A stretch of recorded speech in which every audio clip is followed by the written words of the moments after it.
Hi friends, ಇವತ್ತು ಮೊಟ್ಟೆ ಕೋಳಿ ಸಾಂಬಾರು ಮಾಡೋಣ. ಇದು ತುಂಬಾ ಚೆನ್ನಾಗಿರುತ್ತೆ. ಸಾಂಬಾರು ಟೇಸ್ಟಿ ಬರುತ್ತೆ.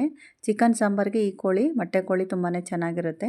ಇದು ಪರೋಟಾಗೆ ಮತ್ತು ಅನ್ನಕ್ಕೆ ಮತ್ತು ರಾಗಿ ಮುದ್ದೆಗೆ ತುಂಬಾ ಟೇಸ್ಟಿಯಾಗಿರುತ್ತೆ. ನಮಗೇನಾದರೂ ಚಿಕನ್ ಸಾಂಬಾರು ಮಾಡಬೇಕು ಅಂದರೆ ಮೊಟ್ಟೆ ಕೋಳಿಯಲ್ಲಿ ಸಾಂಬಾರು ಮಾಡಿದರೆ ತುಂಬಾ ಟೇಸ್ಟಿಯಾಗಿರುತ್ತೆ. ನಾನು ಹೇಗೆ ಮಾಡ್ತೀನಿ ಅಂತ ಇವಾಗ ನೋಡೋಣ. ಒಂದು 4 ಈರುಳ್ಳಿನ ತೊಗೊಂಡಿದ್ದೀನಿ ದಪ್ಪನದು. ಇದನ್ನು ಸ್ವಲ್ಪ ದಪ್ಪವಾಗಿ ಕಟ್ ಮಾಡ್ಕೊತಾ ಇದ್ದೀನಿ ನೋಡಿ. ಈ ರೀತಿ ದಪ್ಪವಾಗಿ ಕಟ್ ಮಾಡ್ಕೊಬೇಕು. ಸ್ವಲ್ಪ ದೊಡ್ಡದಾಗಿ ಕಟ್ ಮಾಡಿಕೊಂಡ್ರೂ ಪರವಾಗಿಲ್ಲ. ಯಾಕಂದರೆ ಈ ರೀತಿ ಕಟ್ ಮಾಡ್ತಿದ್ದೀನಿ ಅಂದರೆ ಇದನ್ನು ನಾನು ಮಿಕ್ಸ್ ಜಾರ್ಗೆ ಹಾಕಿ ರುಬ್ತೀನಿ. ಹಾಗಾಗಿ ಮಸಾಲೆ ಮಾಡ್ಕೊತೀನಿ. ಇದನ್ನು ಈರುಳ್ಳಿನ ಸಣ್ಣದಾಗಿ ರುಬ್ಕೊತೀನಿ. ಅರಿಶಿನ ಮತ್ತು ನೀರುಳ್ಳಿ ಹಾಕಿ ಅರಿಶಿನ ನೀರುಳ್ಳಿ ಮಾಡ್ಕೊತೀನಿ. ಮಟನ್ ಸಾಂಬಾರಿಗೆ ಹೇಗೆ ಮಾಡ್ತೀನೋ ಅದೇ ರೀತಿ ಮಾಡ್ತೀನಿ. ಸೊ ಹಾಗೆ ಅರಿಶಿನ ನೀರುಳ್ಳಿಲಿ ಫಸ್ಟು ಚಿಕನ್ನ ಬೇಯಿಸ್ಕೊಂಡು ಆಮೇಲೆ ನಾನು ಇದಕ್ಕೆ ಮಸಾಲೆ ಹಾಕಿ ಸಾಂಬಾರು ಮಾಡ್ತೀನಿ. ಸೊ ಹಾಗಾಗಿ ಇದನ್ನು ಸಪ್ರೇಟಾಗಿ 4 ಈರುಳ್ಳಿನ ನಾನು ಇದನ್ನು ಕಟ್ ಮಾಡ್ಕೊತಾ ಇದ್ದೀನಿ. ಇದು 1/4 kg ಚಿಕನ್ಗೆ ನಾನು ಮಾಡ್ಕೊತಾ ಇರೋದು ಅರಿಶಿನ ನೀರುಳ್ಳಿ. ನೀವು ಜಾಸ್ತಿ ಮಾಡೋದಾದರೆ ಜಾಸ್ತಿ ತೊಗೊಬೇಕಾಗುತ್ತೆ ನೋಡಿ. ಜಾರ್ಗೆ ಹಾಕ್ಕೊಂಬಿಟ್ಟು ಸ್ವಲ್ಪ ಟೀ ಟೇಬಲ್ ಸ್ಪೂನಲ್ಲಿ ನಾನು 1 ಸ್ಪೂನ್ ಅರಿಶಿನದ ಪುಡಿನ ಹಾಕ್ಕೊತಾ ಇದ್ದೀನಿ. ಅದಕ್ಕೆ ಇಷ್ಟು ಅರಿಶಿನದ ಪುಡಿ ಹಾಕಿಬಿಟ್ಟು ನಾನು ಮಿಕ್ಸಿ ಮಾಡಿ ಸಪ್ರೇಟಾಗಿ ಇದನ್ನು ಇಟ್ಕೊಬೇಕು. ಫಸ್ಟು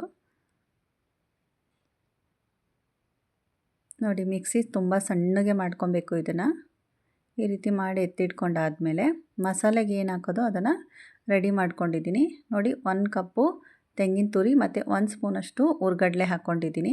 ಸ್ವಲ್ಪ ಕೊತ್ತಂಬರಿ ಸೊಪ್ಪು, 1-2 ಬೆಳ್ಳುಳ್ಳಿ ಮತ್ತು 1/4 ಇಂಚಷ್ಟು ಶುಂಠಿ ತೊಗೊಂಡಿದ್ದೀನಿ.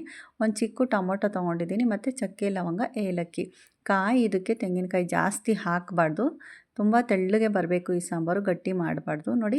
4 ಹಸಿಮೆಣ್ಸಿನ್ಕಾಯಿ ತೆಳ್ಳಗೆ ಹೆಚ್ಕೊಂಡಿದ್ದೀನಿ ಮತ್ತು ಒಂದು ಚಿಕ್ಕ ಈರುಳ್ಳಿನ ತುಂಬ ತೆಳ್ಳಗೆ ಹೆಚ್ಕೊಂಡು ಈ ರೀತಿ ಪುಡಿ ಬಿಡಿಸಿಟ್ಕೊತಾ ಇದ್ದೀನಿ. ಇದು ಯಾಕೆ ಅನ್ನೋದನ್ನು ಸಾಂಬಾರು ಮಾಡುವಾಗ ಹೇಳ್ತೀನಿ. ಈ ಥರನೂ ಕೂಡ ಒಂದು ತಟ್ಟೆಯಲ್ಲಿ ಸಪ್ರೇಟಾಗಿ ಇಟ್ಕೊಬೇಕು. ಈ ರೀತಿ ನೀಟಾಗಿ ಬಿಡಿಸ್ಬಿಟ್ಟು ಅಷ್ಟನ್ನು ಪುಡಿ ಮಾಡ್ಕೊಬೇಕು ಈರುಳ್ಳಿ. ಇವಾಗ ನಾನು ನೋಡಿ, ಇದು ಚಿಕನ್ನು 1/4 kg ಇದೆ. ಮೊಟ್ಟೆ ಕೋಳಿ ಇದು ಫುಲ್ ಕೋಳಿ ಕಟ್ಸಿರೋದು 1/4 kgದು. ಇವಾಗ ಇದಕ್ಕೆ ಕುಕ್ಕರಲ್ಲೇ ಬೇಯಿಸಬೇಕಾಗುತ್ತೆ ಫಾರಮ್ ಕೋಳಿ ಅಥವಾ ಮೊಟ್ಟೆ ಕೋಳಿನ. ಯಾಕಂದರೆ ಇದು ತುಂಬ ಗಟ್ಟಿ ಇರುತ್ತೆ ಚಿಕನ್ನು. ಬಾಯ್ಲರ್ ಕೋಳಿ ಥರ ಇದನ್ನು ಬಾಣಲೆಯಲ್ಲಿ ಮಾಡೋಕ್ಕಾಗಲ್ಲ. ಒಂದು 4 ಸಾರಿನ ಚಮಚದಲ್ಲಿ ಎಣ್ಣೆ ಹಾಕ್ಕೊಂಡಿದ್ದೀನಿ. ಅದಕ್ಕೀಗ ಅರಿಶಿನ ನೀರುಳ್ಳಿ ಹಾಕ್ಕೊಂಡಿದ್ದೀನಿ. ಅರಿಶಿನ ನೀರುಳ್ಳಿ ಜೊತೆ ಸ್ವಲ್ಪ ಉಪ್ಪು ಮತ್ತು ಖಾರದ ಪುಡಿ ಹಾಕ್ಕೊತಾ ಇದ್ದೀನಿ. ಉಪ್ಪು ಮತ್ತು ಖಾರದಲ್ಲಿ ಚಿಕನ್ನ ಬೇಯಿಸಿದರೆ ಉಪ್ಪು ಖಾರ ಚೆನ್ನಾಗಿ ಹಿಡಿದಿರುತ್ತೆ ಕೋಳಿಗೆ. ಹಾಗಾಗಿ ಇದು ಸ್ವಲ್ಪ ಹಸಿ ವಾಸನೆ ಹೋಗೋವರೆಗೂ ಎಣ್ಣೆಯಲ್ಲಿ ಫ್ರೈ ಮಾಡ್ಕೊಬೇಕು.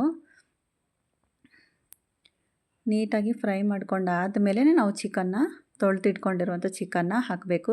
ಚಿಕನ್ನ ಒಂದು 4-5 ಸಲ ನೀಟಾಗಿ ತೊಳ್ಕೊಂಡಿರಬೇಕು ನೋಡಿ. ಈ ರೀತಿ ಎಣ್ಣೆ ಬಿಟ್ಕೊಳ್ಳುತ್ತೆ ಅಲ್ವಾ, ಆಗ ನಾವು ಚಿಕನ್ ಹಾಕ್ಕೊಂಡು ಮತ್ತೆ ಕಲಿಸ್ಕೊಬೇಕು. ಅದನ್ನು ನೀಟಾಗಿ ಎಣ್ಣೆಯಲ್ಲೇ ಬೇಯಿಸಬೇಕು ಸ್ವಲ್ಪ ಹೊತ್ತು. ಅದು ಚಿಕನ್ ನೀರು ಬಿಟ್ಕೊಳ್ಳುತ್ತೆ ಮತ್ತು ನೀಟಾಗಿ ಅದಕ್ಕೆ ಉಪ್ಪು ಖಾರ ಇಟ್ಕೊಳ್ಳುತ್ತೆ. ಯಾವುದೇ ಕಾರಣಕ್ಕೂ ಇದನ್ನು ನಾರ್ಮಲ್ ಬಾಯ್ಲರ್ ಕೋಳಿ ಮಾಡೋ ಥರ ಮಾಡೋಕ್ಕೆ ಹೋಗಬಾರ್ದು. ಸಾಂಬಾರು ಮಾಡಬೇಕು ಅಂದರೆ ಮೊಟ್ಟೆ ಕೋಳಿಯಲ್ಲಿ ಸಾಂಬಾರು ಮಾಡಿದರೆ ತುಂಬಾ ಟೇಸ್ಟಿಯಾಗುತ್ತೆ ಚಿಕನ್ ಸಾಂಬಾರು. ನಾಟಿ ಕೋಳಿ ಸಾಂಬಾರು ಥರನೇ ಬರುತ್ತೆ ಇದು. ಸೊ ಹಾಗಾಗಿ ಚಿಕನ್ ನಿಮಗೆ ಸಾಂಬಾರು ಮಾಡಬೇಕು ಅಂದಾಗ ಮೊಟ್ಟೆ ಕೋಳಿ ತೊಗೊಂಡು ಸಾಂಬಾರು ಮಾಡಿದರೆ ಚೆನ್ನಾಗಿರುತ್ತೆ. ಬಾಯ್ಲರ್ ಕೋಳಿಲಿ ನಾವು ಫ್ರೈಗಳನ್ನ ಮಾಡ್ಕೊಬೋದು. ಇದನ್ನು ಯಾವುದೇ ಕಾರಣಕ್ಕೂ ಕುಕ್ಕರಲ್ಲೇ ಮಾಡಬೇಕಾಗುತ್ತೆ. ಕುಕ್ಕರಲ್ಲಿ ಒಂದು 4 ವಿಷಿಲಂತೂ ಮಿನಿಮಮ್ ಬೇಯಿಸ್ಕೊಬೇಕು ನೋಡಿ. ಈ ರೀತಿ ಎಣ್ಣೆ ಅಂಶ ಎಲ್ಲ ಬಿಟ್ಕೊಳ್ಳುವಾಗ ಒಂದು 10 ನಿಮಿಷ ಅಂತೂ ಇದು ಎಣ್ಣೆಲೇ ಅರಿಶಿನ ಈರುಳ್ಳಿಲಿ ಸ್ವಲ್ಪ ಕುಕ್ಕರ್ ಮುಚ್ಚದಲ್ಲೇ ಈ ರೀತಿ ಮಾಡಿಕೊಂಡು ಸ್ವಲ್ಪ ಒಂದು ಅರ್ಧ ಗ್ಲಾಸಷ್ಟು ನೀರು ಹಾಕ್ಕೊಂಡು 4 ವಿಷಿಲ್ ಹಾಕ್ಸ್ಬೇಕು ನೋಡಿ. ಇವಾಗ ಇದು ಬೆಂದಿದೆ, ಚೆಕ್ ಮಾಡ್ಕೊಬೇಕು ನಾವು. ಬೆಂದಿಲ್ಲ ಅಂದರೆ ಇನ್ನೂ 1-2 ವಿಷಿಲ್ ಹೊಡಿಸ್ಬೇಕಾಗುತ್ತೆ ಚಿಕನ್ನ. ಈಗ ರುಬ್ಕೊಂಡಿದ್ವಲ್ಲ ಆ ಮಸಾಲೆ ಹಾಕ್ತಾಯಿದ್ದೀನಿ. ತೆಂಗಿನಕಾಯಿ ಮತ್ತು ಕೊತ್ತಂಬರಿ ಸೊಪ್ಪು, ಶುಂಠಿ, ಬೆಳ್ಳುಳ್ಳಿ, ಕಡಲೆ ಮತ್ತು ಟೊಮೊಟೊ ಹಾಕಿದ್ವಲ್ಲ ಅದನ್ನು ಸಪ್ರೇಟಾಗಿ ನುಣ್ಣಗೆ ರುಬ್ಕೊಂಡಿರಬೇಕು. ಇದಕ್ಕೆ ಸ್ವಲ್ಪ ಜಾಸ್ತಿನೇ ನೀರು ಹಾಕಬೇಕು. ಇದ್ರ ಸಾಂಬಾರು ಸ್ವಲ್ಪ ತೆಳ್ಳಗೆ ಬರಬೇಕು.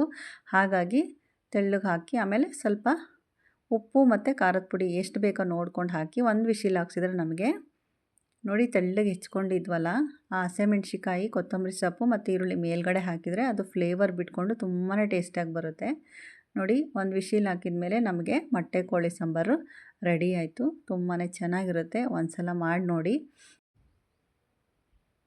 Thank you.